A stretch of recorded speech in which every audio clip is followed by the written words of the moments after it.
thamanuna malakan. Nazala ma'akuli ayatin minha thamanuna malakan. Ketika turun surat Al-Baqarah itu setiap ayatnya yang membawa itu 80 malaikat. Jadi Jibril menurunkan ke Nabi Muhammad SAW itu diantar diiring oleh 80 malaikat. Thamanuna malakan. Itu surat Al-Baqarah. Jadi ada 80 malaikat. Itu setiap ayatnya.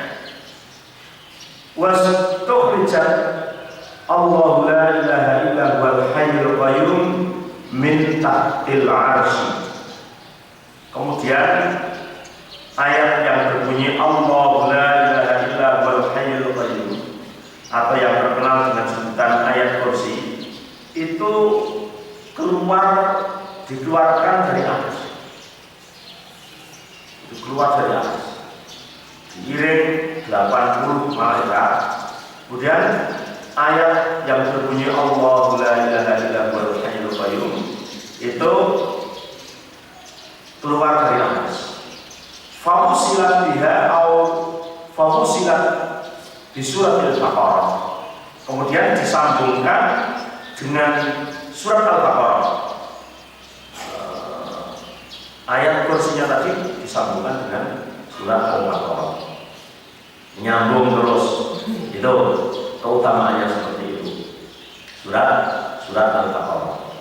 Bahwa surat Al-Baqarah adalah merupakan puncak daripada Al-Quran.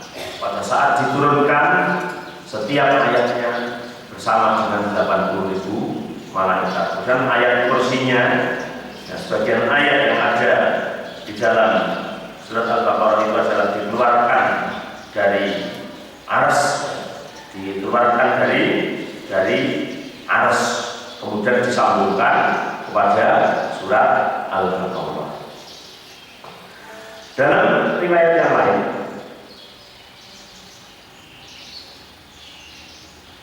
yaitu Imam Tirmidzi dari hadis Hakim bin Jubair dari Abi Shalih dari Abi Hurairah bahwa Rasulullah SAW bersabda, "Likulli syai'in sanamun wa inna sanamal Qur'an suratul Baqarah wa fiha ayatun hiya sayyidatu ayil Qur'an ayatul kursi." Kata Rasulullah SAW mengatakan bahwa setiap sesuatu likulli syai'in sanamun itu ada puncaknya. Setiap sesuatu itu ada puncaknya, ada punuknya, ada mahkotanya. Wa inna sanamal Qur'an suratul Baqarah. Wa inna sanamal Qur'an suratul Baqarah. Dan puncaknya Al-Quran adalah surat Al-Baqarah. Puncaknya Quran adalah Al-Baqarah. Maka kita dianjurkan untuk selalu membacanya walaupun tidak selesai. Karena kalau satu duduk selesai kan 2 juz setengah. Ya, nicil. Atau paling enggak membaca puncaknya.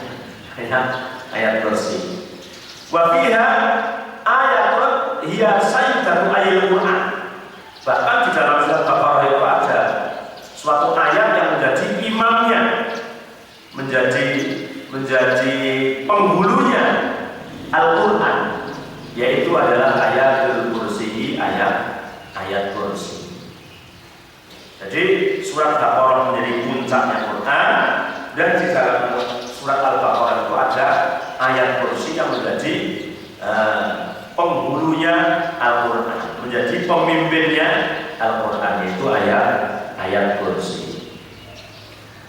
Sehingga Rasulullah Shallallahu Alaihi Wasallam dalam Musnad Imam Ahmad disahihkan, diriwayatkan oleh Imam Muslim juga, Imam Tirmidzi, bersumber dari Abu Hurairah radhiyallahu anhu bahwa Rasulullah Shallallahu Alaihi Wasallam bersabda, "La taj'alu buyutakum quburan fa innal baita alladhi taqra'u fihi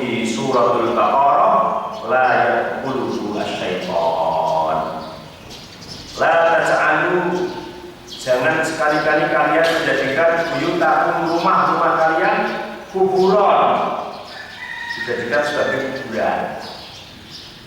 Jangan kalian jadikan rumah-rumah kalian seperti kuburan. Itu dilarang oleh Rasulullah SAW. Maksudnya rumah yang dijadikan kuburan bukan kemudian mayat-mayatnya itu dikubur di rumah-rumah dengan. Tidak. Maksudnya adalah rumah kalian tidak pernah digunakan membaca Al-Quran, malah di sini nyanyi. Nah, itu di kuburan, di rumah setan. Di sini musik, ya. Sekarang hati-hati, yang TV itu di dalamnya macam-macam. Ada yang hak, ada yang batil. Kalau nggak hati-hati, nanti yang keluar yang batil-batil. Kalau zaman dulu orang maksiat itu harus pergi jauh, ya. Kalau di kampung kaya itu jalannya jelek kan, mau maksiat harus ke Simpang 5, itu kan jauh. Bercong-bercong, jadi kalau saya males ya orang itu maksiat. Apa ya? Malah itu maksiat. Dan saat ini maksiat itu bisa di kamarnya sendiri. Masya Allah. Melihat apa saja sudah bisa dari kamarnya sendiri. Nah itu. Bahkan kalau dulu zaman dulu yang namanya apa itu? Zaman Orde Baru ada Porkas, ada SDLB,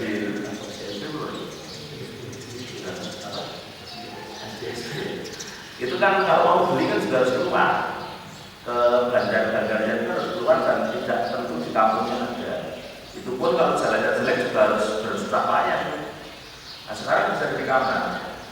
Ya orang yang punya HP itu bahkan banyak iklan-iklan penting, Oppo, Rek, pasti Oppo, keluar ini nanti akan ada dia itu. Itu kan sama dengan itu. Waduh, sekarang itu maksiat sudah dipermudah. Ya, walaupun sudah ibadah ya sudah mudah, tapi tinggal kita mau menggunakan yang mana. Jangan jadikan rumahmu sebagai kuburan, kata Rasulullah SAW. Artinya jangan rumah itu tidak digunakan untuk hal yang hak, membaca Al-Quran atau sholat sunnah. Sehingga hadis berikutnya Rasulullah mengatakan fa'innal baital ladzi taqra'u fihi suratul Baqarah la yadkhuluhu asyaiton. Sesungguhnya rumah yang di dalamnya dibacakan surat Baqarah, surat Al-Baqarah, maka setan tidak akan mampu memasukinya. Makanya kita baca surat Al-Baqarah minimal 4 ayat. Pertama dan disambung ayat kursi atau setelahnya, setelah ayat kursi itu 1 ayat lain Qur'an. Kemudian ditambah 3 ayat atau 2 ayat terakhir. Itu setan tidak akan bisa masuk ke dalam rumah kita kalau kita membaca surat Al-Baqarah di dalam rumah kita. Tapi kalau kita tidak baca itu, malah bacanya yang lain-lain, biasa dia akan menjadi sarang setan, ya. Imam Abu Ubaid al-Qasim mengatakan, menceritakan kepada aku Ibnu Abi Maryam dari Ibnu Luhaynah, dari Yazid bin Abi Ubaid, dari Anas bin Malik, bahwa Rasulullah SAW bersabda, inna syaitana yahrusu minal bait idza sami'a surat al-Baqarah taqra'u fi. Kata Rasulullah, sesungguhnya setan itu keluar dari rumah seseorang yang bila setan itu mendengar di dalam rumah tersebut bacaan surat Al-Baqarah. Jadi surat Al-Baqarah dibaca di dalam rumah itu, setan yang tadinya menghuni di situ pergi, lari terbirit-birit, ya. Masya Allah. Ini informasi tentang hati yang gaib dan diinformasikan oleh Rasulullah SAW. Letak kita adalah iman, ya. Sami'na wa ata'na. mempercayai dengan sepenuh hati. Jadi setan tidak akan tinggal di dalam rumah yang dibacakan surat Al-Baqarah. Sehingga kalau kita sering membaca surat Al-Baqarah di dalam rumah itu, kemudian ada salah satu penghuni rumah itu yang nggak kerasan, wah itu saja, tapi orang itu mungkin setan ya. Begitu, orang itu mungkin setan gitu. Maka hubungannya dengan jangan jadikan rumahmu sebagai kuburan. Artinya rumah yang tidak dibaca Al-Quran di dalam rumahnya itu sama seperti kuburan. Nah, kuburan itu isinya adalah jenazah atau mayit. Berarti penghuni di situ yang namanya penghuni kubur, namanya mayit. Ya, mayit itu jenazah. Makanya di sini ada istilah jenazah tapi hidup. Kalau orang syahid itu kan meninggal tapi hidup. Kalau orang-orang yang ada di rumah tidak dibaca Al-Quran itu hidup tapi meninggal. Kebalikannya. Iya, orang mati syahid itu meninggal, dia masih hidup. Tapi kalau di rumah yang tidak pernah dibacakan surat dibacakan Al-Quran, terutama surat Al-Baqarah itu hidup tapi meninggal. Maka kata Al-Quran disebutkan bahwa sholli minhum mata abada. Kamu jangan sholati seseorang yang mati selama-lamanya. Masih hidup pun sudah mati. Nah, maka itu adalah bangkai yang pada berjalan. Iya. Dan kita kok nggak jauh ya, pasti kan harusnya bangun. Kita sama-sama bangkai. Kalau kita yang hidup sih baru ya. Itu. Maka kita harus sadari. Coba di dalam rumah itu apakah kita masih termasuk bangkai hidup atau sudah betul-betul hidup secara hakikat ya, hakikatnya kita hidup. Atau paling enggak kalau kita tidak bangkai ya itu kita setan. Kita setan di dalam rumah itu. Karena memang setan itu ada dua. Saya binul insi wal jin. Setan manusia dan setan jin. Coba sekarang kita melihat ada di suatu rumah tangga ya, padahal di kampung Islam, KTP-nya juga Islam, dia ya Islam.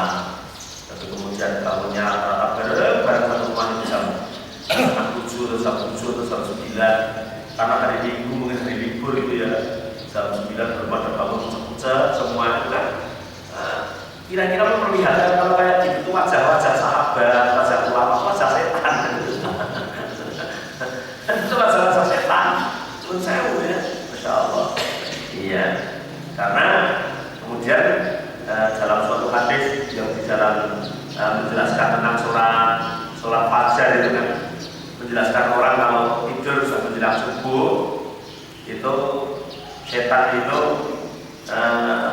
duduk di sebelah kepala kita dan mengikat leher kita dengan 3 ikatan sambil mengatakan malam masih panjang, tidak usah bangun, alaika lailun tawilun, kamu masih punya waktu yang panjang, tidak usah bangunnya nanti aja, itu ada jauh sana sini belum, akhirnya nanti tidur lagi ya. Terus di situ ada apa namanya solusi dari Rasulullah. Kalau kamu ingin ikatan setan itu lepas, bangun, kamu apa namanya zikir alhamdulillahilladzi ahyana ba'dama amatana wa ilaihi nusyur.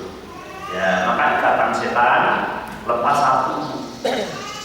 Setelah itu pergilah kamu ke tempat wudu untuk wudu, maka lepaslah ikatan setan 2. Kemudian mengambillah tempat sholat untuk melakukan sholat qobliyah subuh, maka lepaslah 3 ikatan setan itu. Dan setan akhirnya lari sambil menangis sehingga orang tersebut menjadi terengginas pagi-paginya, sehat, segar, enak begitu. Dan ini ternyata diamalkan oleh orang muslim. Konsep bangun pagi itu, walaupun non muslim itu tidak pakai doa dan tidak pakai sholat ya, tapi bangun paginya itu kan ada orang dari Rusia ini yang menulis konsep bangun pagi, sehingga dia menyimpulkan negara yang akan menjadi negara adikuasa menggantikan Amerika Serikat superpower adalah Indonesia, karena dengan jumlah umat Islam yang paling banyak di dunia ini. Tapi dengan catatan jamaah subuhnya sudah menyamai jamaah Jum'ahnya. Ini kapan nih kata? Jamaah subuhnya sama dengan jamaah Jum'ahnya. Jadi kalau kita mau mengalahkan dunia itu gampang. Ayo jamaah subuh ya seperti jamaah Jum'ah. Tapi mayoritas umat Islam yang ada di jamaah subuh itu kan males. Males. Makanya kadang-kadang kita apalagi kita mau umpamanya ada dari pemerintah ajakan perang, yuk perang. Sekarang Islam dengan Nasrani atau Indonesia dengan Maran itu perang. Ayo bilang ini sudah resmi. Belum tentu kita itu terus mangkat bahwa senjatanya segala bawa benduk. Kan belum tentu kan.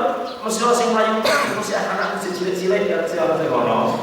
Mesti bojoku cek nom cek ayu mesti ngono ta. Saya iki betul si ayu mesti kayak gitu. Kok bisa? Bisa. Buktinya coba dimulai dengan jamaah subuh itu orang sing kok kemudian si anggap kan begitu.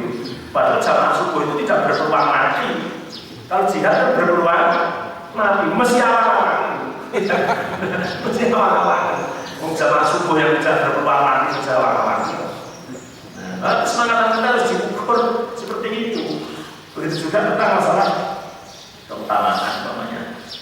Ada sebuah hadis yang menceritakan bahwa sholat di Masjidil Haram itu pahalanya sama dengan 100.000 sholat di masjid-masjid yang lain kecuali Masjid Nabawi dan Masjidil Aqsa.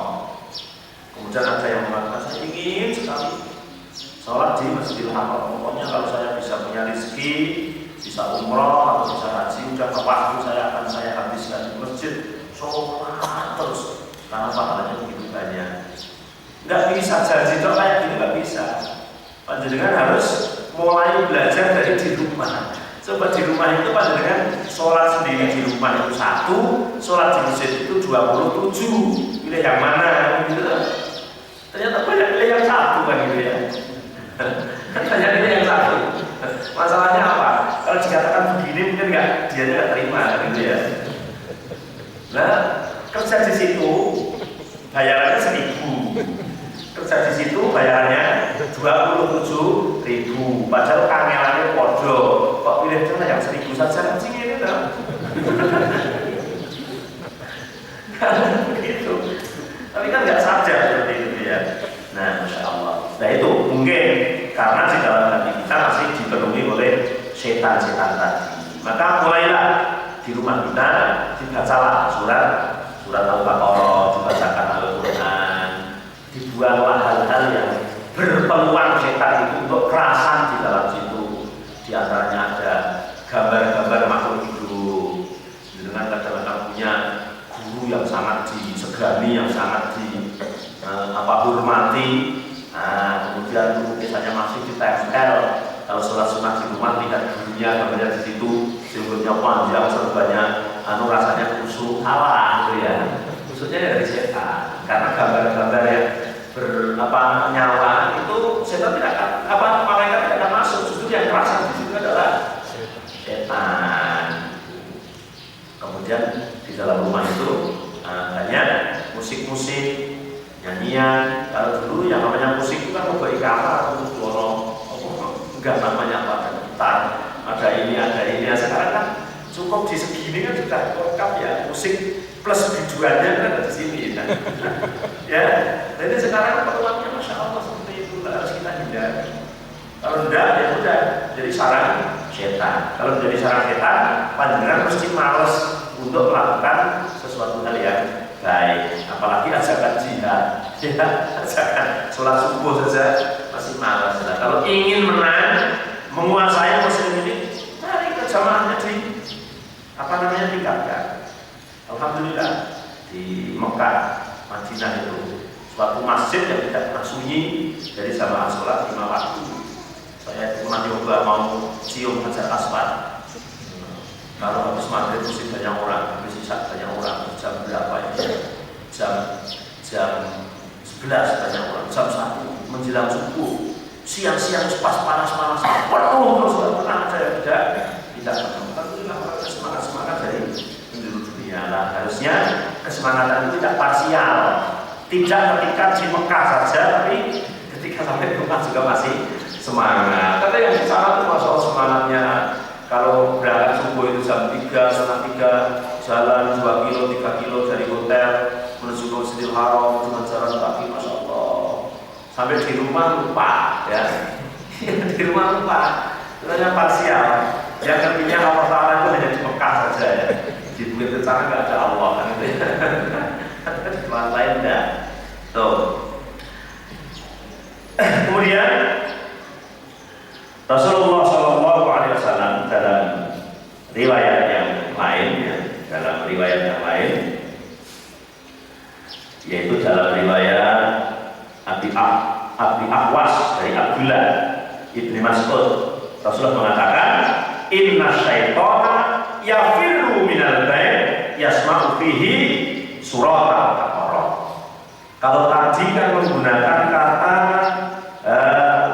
tidak masuk atau keluar, di tagnya ini menggunakan kata yafirru, lari. Inna syaitana, sesungguhnya syaitan adalah yafirru, senantiasa lari. Lari itu melayu banter, ya.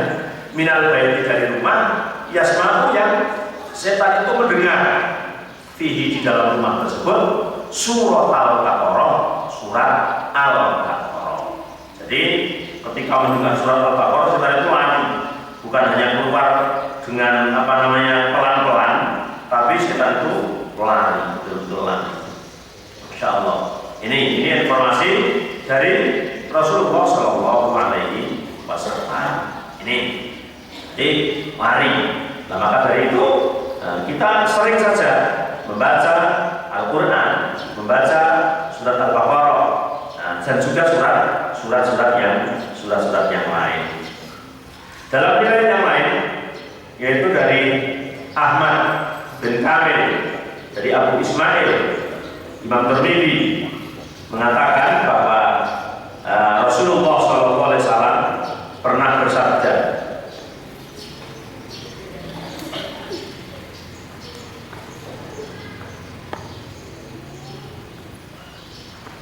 Rasulullah SAW bersabda dalam hadis ini, ya, masih tentang keutamaan tentang keutamaan surat Al-Baqarah. Itu Rasulullah SAW mengatakan, ma min baitin taqra'u fihi suratul Baqarah illa kharaja minhu asyaitan wala udirad. Ya. Sesungguhnya rumah atau ma min baitin, tidaklah suatu rumah, taqra'u fihi suratul Baqarah, yang di dalamnya dibacakan surat Baqarah, illa kharaja minhu syaitan, kecuali setan itu keluar dari rumah tersebut, wala udirad, dan dirad itu bisa diterjemahkan setannya terkentut-kentut. Terkentut itu menunjukkan dia itu larinya saking kesusunya tadi, cepat sekali larinya, ya, sampai dia tidak sadar. Ya, hanya saja kita tidak mendengar, bentuknya setan tidak mendengar. Tapi ini informasi dari Rasulullah adalah informasi yang konkret, ya. Informasi yang wajib kita imani. Kemudian wa qala inna li kulli syai'in sanaman, kata Rasulullah, setiap sesuatu adalah punya puncaknya. Wa inna sanamal Qur'an suratul Baqarah, dan sesungguhnya puncaknya Al-Qur'an adalah surat Al-Baqarah, ya. Surat Al-Baqarah. Wa inna li kulli syai'in lubaban, wa inna lubabal Qur'an al-mufassir. Dan Al-Qur'an adalah mempunyai roh atau mempunyai hati, ya, mempunyai hati. Nah, dan hatinya Al-Qur'an adalah surat Al-Mufassir. Surat Al-Mufassir. Kemudian di dalam riwayat yang lain dari Jalan Asy-Sya'bi, Abdullah bin Mas'ud mengatakan, man qara'a asra ayatin min suratil Baqarah fi lailatin lam yakul dzalikal bait syaitan. Tadi kalau kita akan membaca 286 itu kan berat, ya. Setiap hari berat, tapi kan itu bagi yang hafid, ya, Ya, kalau Pak Tri sehari harus baca 286, berat atau ringan Pak? Ya Pak Tri, berat atau ringan? Jujur aja, berat dibilang berat. Karena 2 juz setengah. Tapi kalau sudah membiasakan mungkin ringan. Akan tetapi Rasulullah mengatakan nggak usah semua. Tiap hari itu baca saja 10 ayat. Nah, 286 dengan 10. Berat yang mana Pak tadi? Ya, berat yang 286. Maka gantinya baca 10 ayat. Tapi ditentukan 10 ayat itu kata Rasulullah arba'un min awwaliha. Pertama kali 4 ayat. Jadi alif lam mim 1. Dari kita mulai tapi dalil muttaqin 2. Alladzina yu'minuna bil ghaibi wa alladzina yu'minuna bil ghaibi. Nah, itu ya. Terus alladzina yu'minuna bima unzila ilaika itu ya. 4 berarti. 4. Itu yang awal. Kemudian wa ayatul kursi. Ditambah ayat kursi kan jujur betul. Karena ayat kursi itu ayat berapa kan? 255. Nyalip pakai ya. Nah, itu 4 kemudian ayat kursi. Kemudian ayat ibadah 2 ayat setelah ayat kursi. Setelah itu hafidin itu ya. Itu. Kemudian ditambah 3 ayat terakhir yang biasa dibaca pagi-pagi di sebelah juga lillahi ma fis samawati. Berarti kan ringan, hanya berapa tadi? 10 ayat. Awalnya 4, tambah 415, tambah 2 ayat setelahnya menjadi 7, tambah 3 ayat yang paling akhir 10 ayat. Maka kata Rasulullah, syaitan tidak akan berani masuk ke rumahnya. Itu ya makanya kita dibiasakan ya membaca itu. Anak-anak juga dibiasakan membaca itu supaya menjadi terbiasa. Maka sebagian ulama mengatakan bahwa ayat tersebut disebut dengan ayat pilihan. Kalau pilihan itu harus dipilih oleh Rasulullah. Rasulullah memilihkan, maka disebut ayat pilihan. Ada surat pilihan, ada ayat pilihan. Ya, yang paling baik itu semuanya dibaca. Tapi ketika tidak bisa membaca semuanya yang menjadi rutinitas itu bisa mengambil ayat pilihan atau surat pilihan. Ayat pilihan ini diantaranya surat pilihan yang ada surat An-Nas, Al-Falaq, kemudian Al-Ikhlas, yang itu disebut Mu'awwidhatain, kemudian surat-surat yang lain. Jadi Rasulullah mengatakan la yaqulu man qara'a ayat min suratil Baqarah fi lailatin lam tadkhul dalikal bait syaitan fil laila. Kalau malam di atas 10 ayat itu maka semalam itu setan tidak akan masuk ke rumah seseorang yang telah baca itu. Malam dijaga oleh Allah Subhanahu wa taala. Itu. Jadi betul-betul diamankan oleh Allah Subhanahu wa taala. Kemudian dari riwayat lain, wa fi riwayatin lam yuqirru bihi wa la ahluhu yauma idzin syaitan. Yang dimaksud adalah di malam itu syaitan tidak berdiam diri di situ, sehingga yang tidak digoda tidak hanya yang membaca, istrinya, anaknya, keluarganya semuanya aman dari godaan syaitan. Jadi lam yuqirru bihi wa la ahluhu yauma idzin syaitan. Itu tidak ada di situ. Bahkan dalam riwayat lain sampai Rasulullah mengatakan wala yaqra'u 'alal majnun ila afa. Orang yang gila saja dibacakan ayat 10 ayat surat Baqarah itu maka akan sembuh dari gila. Itu yang mengatakan Rasulullah. Nah, kalau sekarang kita ada orang gila, kita bacakan belum sembuh, mungkin kan belum ikhlas rasanya.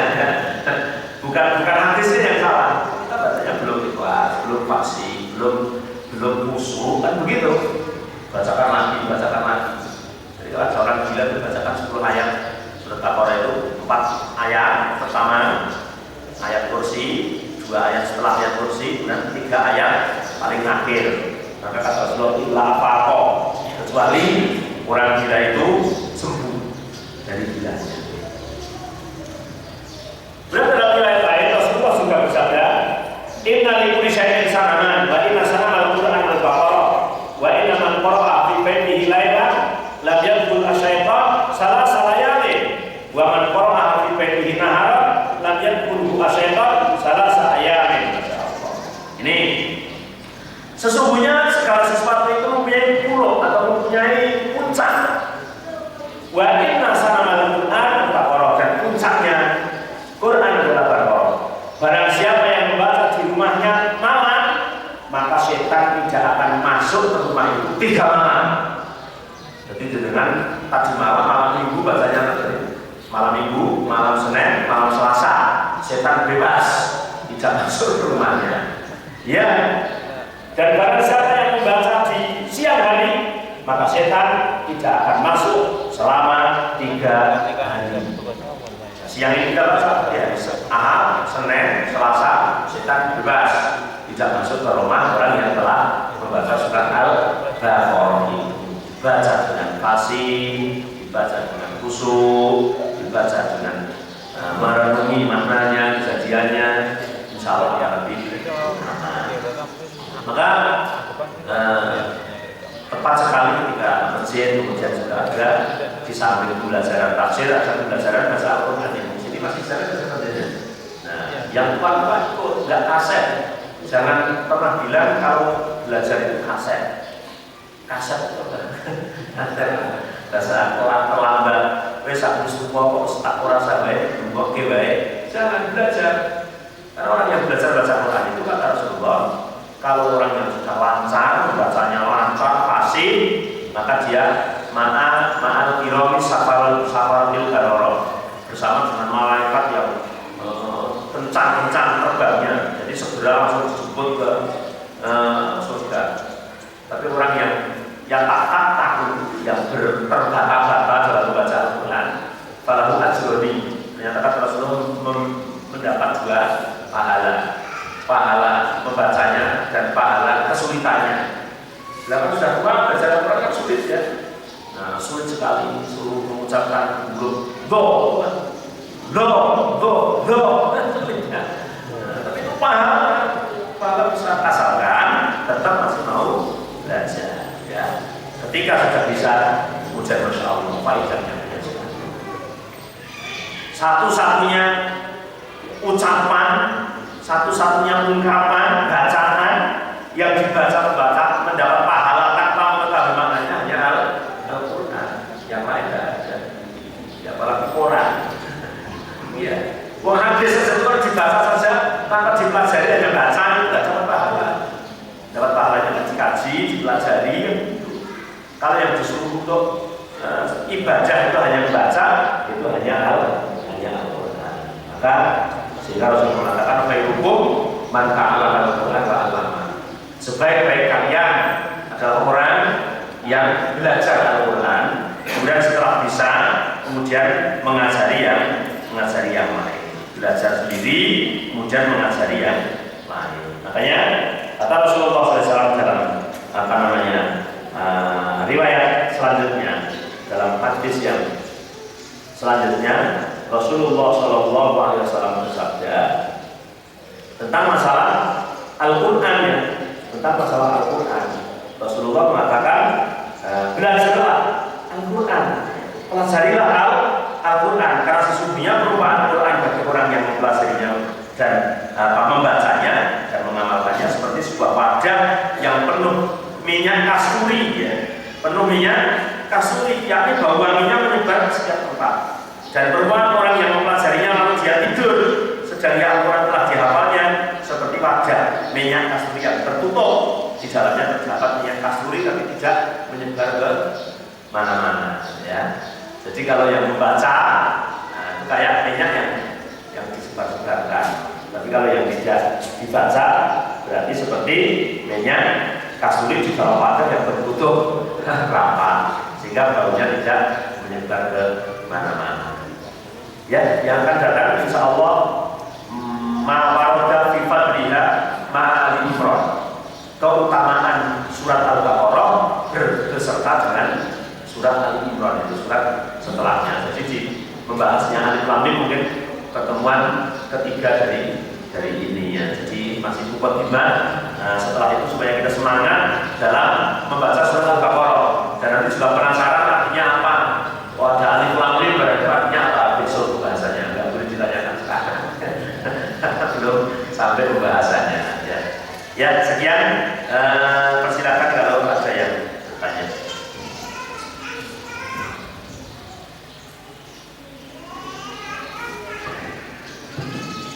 Assalamualaikum warahmatullahi wabarakatuh.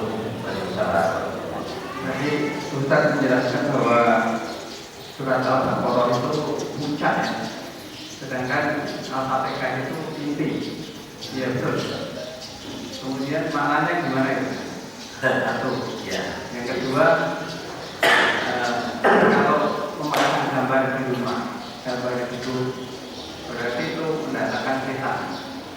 Saya kira banyak rumah-rumah yang dipasang gambar hidup seperti foto manten dan sebagainya. Yang foto juga juga. Jadi mohon penjelasan juga. Terima kasih. Yang ketiga tadi surat 9 ayat ya, 10 ayat ya. Dari Al-Baqarah dari Alif Lam itu 4 ayat. Kemudian disambung dengan Ayat kursi seluruhnya. Ayat kursi kan satu ayat. Oh, satu ayat ya. Ayat kursi itu satu ayat. Satu ayat. Jadi semua dari Allah satu ayat. Satu ayat. Dan tambah dua.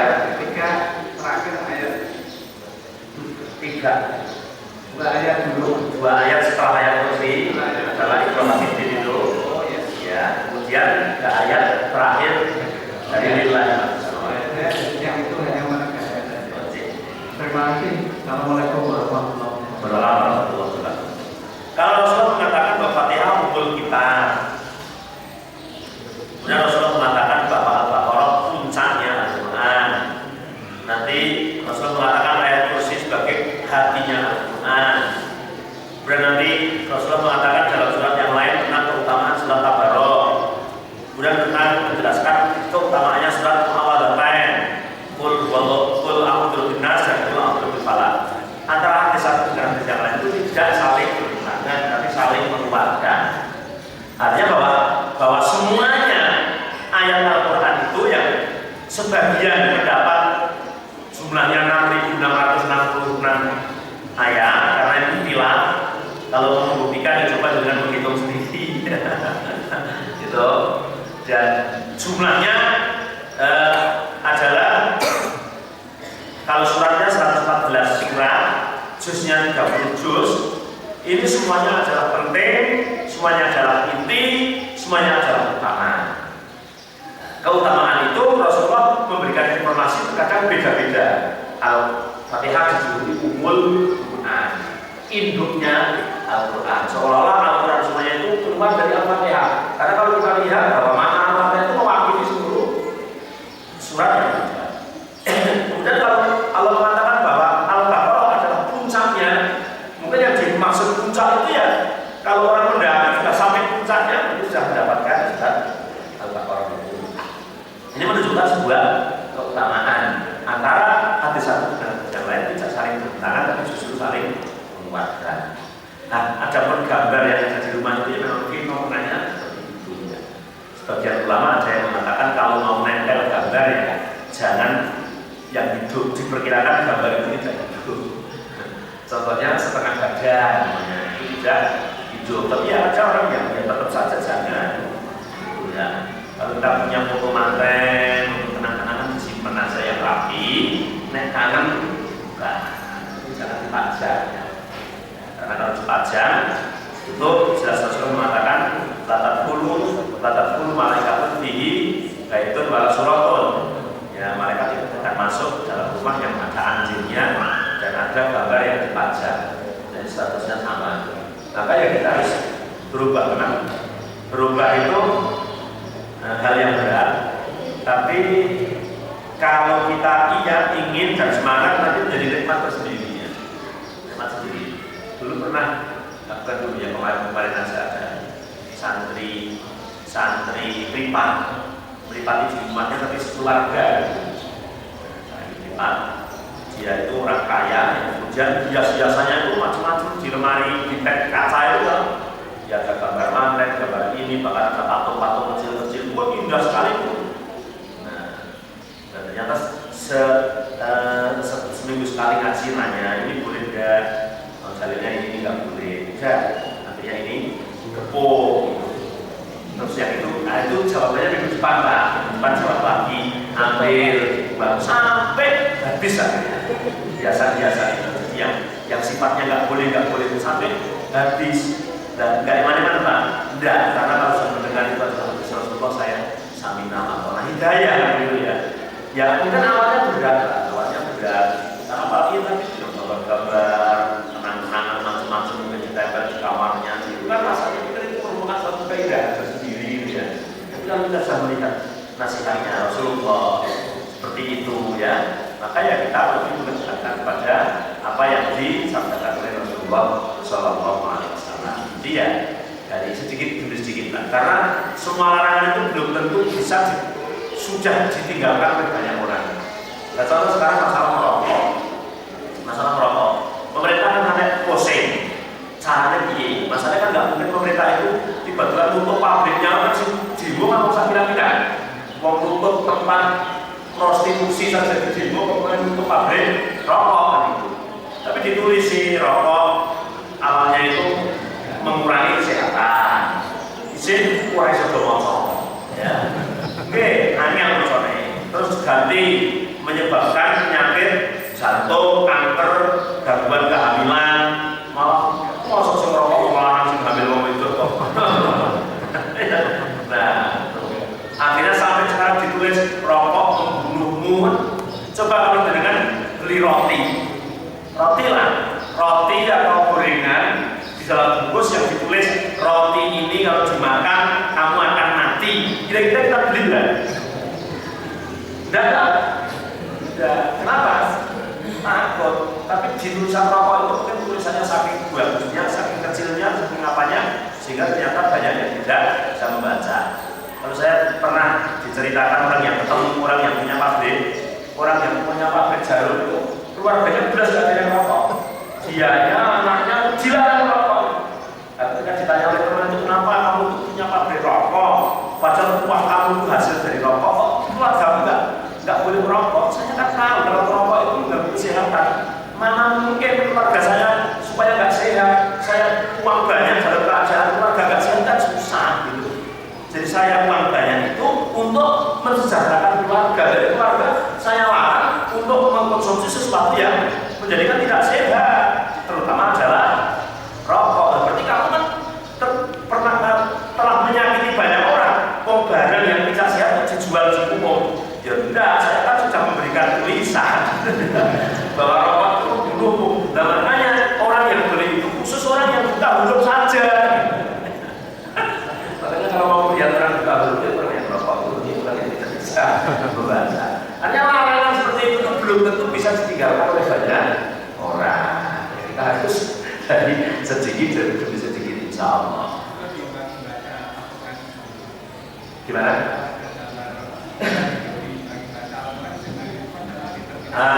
Karena